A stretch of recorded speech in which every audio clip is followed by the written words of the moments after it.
Beat It AT, what up? Beat It AT, what up? Beat It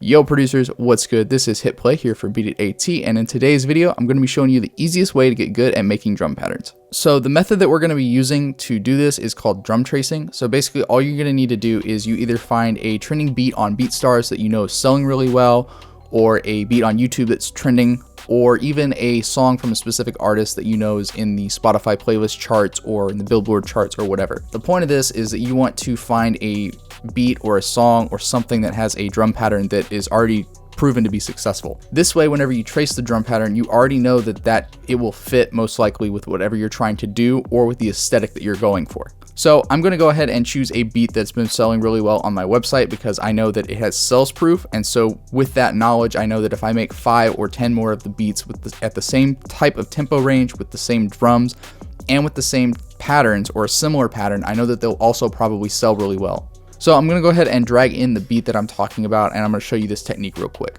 So I just want to mention this because I just spent a ton of time trying to line this up and get this correct, and I didn't have to. So one, if you have Serato Sample, you can just throw this into Serato Sample. It'll tell you the BPM of whatever you're using. And also make sure that there's not a gap, because there was a gap in the beat that I chose. So I had to remove the gap, get it correct, find the tempo.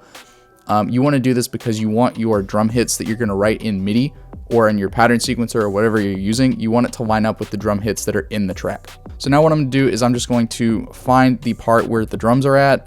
Since I made the beat, it should be right here, and I'm just going to let this loop.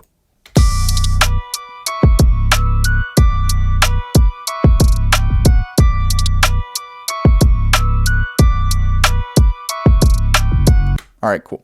So the first thing I'm going to do is, one, I'm actually using my Vortex drum kit for this. So the link for that will be in the description. Here's some of the sounds real quick.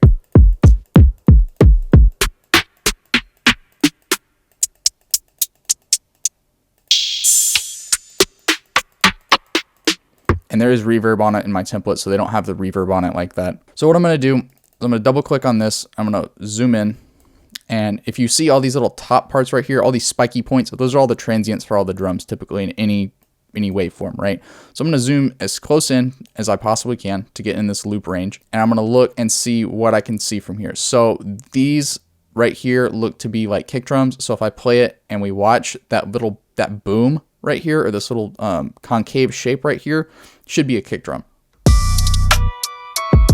And what do you know? Those are 2 kick drums right there, a snare, and then it looks like a percussive element. Okay, so that's a hi-hat right here, and that looks like it's an open hi-hat. Not an open hi-hat, just a regular hi-hat. And that looks like it's the hi-hat layer with a piano, basically. So with this information, what we can do is I can go into my drum track, I can mute my drums, and I can go, can I still hear them? I can't hear them like that. So I'm going to find where they're at first. All right, cool. So I'm actually not going to mute it. So you can't see the waveform whenever you do it like this unless you detach the window. I'm not going to do that. But what I am going to do is I can just use my ears and I can just play it as I go. So I know there's a kick on the 1. And what I'm going to do, I'm going to find my hi-hats right here. So I'm not going to do any hi-hat rolls or anything like that. I'm just going to do a straight 8th note pattern. The cool thing with using this method though is if you're trying to dissect how people are doing their hi-hat rolls and stuff like that, you can actually just listen and focus in on the hi-hats and then mimic that and figure out how they're doing it. So I'm just going to do a basic 2-step hi-hat pattern. And so now what I'm going to do is I'm actually going to mute the drums so that they don't clash with the beat, and I'm just going to use my ears and my eyes and line everything up. So I also know real quick that there's also going to be a snare on the 3rd part of every bar. So I can just duplicate that out because that's not going to change. So now all I'm really listening for is if there's any other percussive elements that are in this section of the beat and where the kicks are hitting. So there's a ba-bum. So that's should be like that. So another kick here. And I also find that doing one element at a time and focusing on one element at a time definitely helps in you doing this method.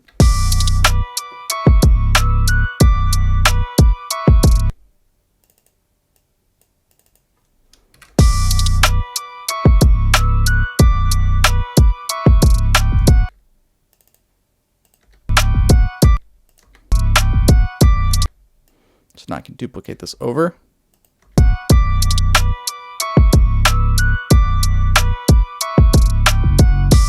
All right, so it's the same on both sides. So now what I can do is double check everything else and make sure that everything else is lined up correctly. And I'm actually just going to solo the drums and see if it sounds similar.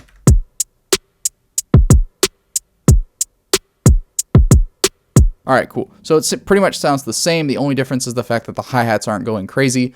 I know that I use an Effectrix preset to basically make the hi-hats do what they did in that beat. So just by using this pattern, I could just throw Effectrix on it and get the same result with a preset or something like that. So now what I'm going to do is I'm going to move on to the next section of the beat and see if anything changes. And so I'm just going to make another section. Actually, I'm just going to duplicate this section over here. And then I'm going to do this, move this one over here. And so now I'm just going to see if anything changes by unsoloing and soloing the beat. There we go. Okay, so there's an open hat now that I'm hearing. So let's see where that's at. There's also a crash that I'm noticing. So there's probably a crash on this one as well. I think it's starting right here.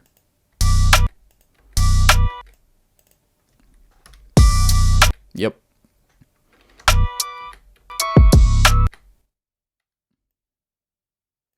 And I'm just going to duplicate this out because I think that just repeats. It might not, but we'll see.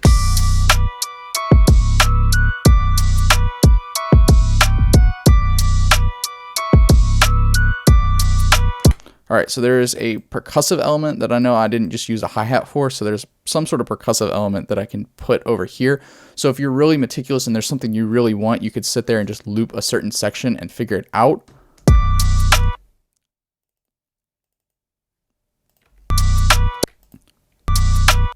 So, and you can kind of beatbox it out, so it's t-t-t, right? And that final one is that one, so I think this is correct. We'll see. I don't have the proper, or I don't have the same type of percussive elements that I did for this beat, so I don't know what this is going to sound like when we actually go back and listen to it, but we'll see. And then the drums cut out right here. And so now basically with this information, I know that I have everything I need to make a hook that sounds similar to this. So now what I'm going to do is I'm just going to go ahead and listen to just the drums and see if it sounds the same.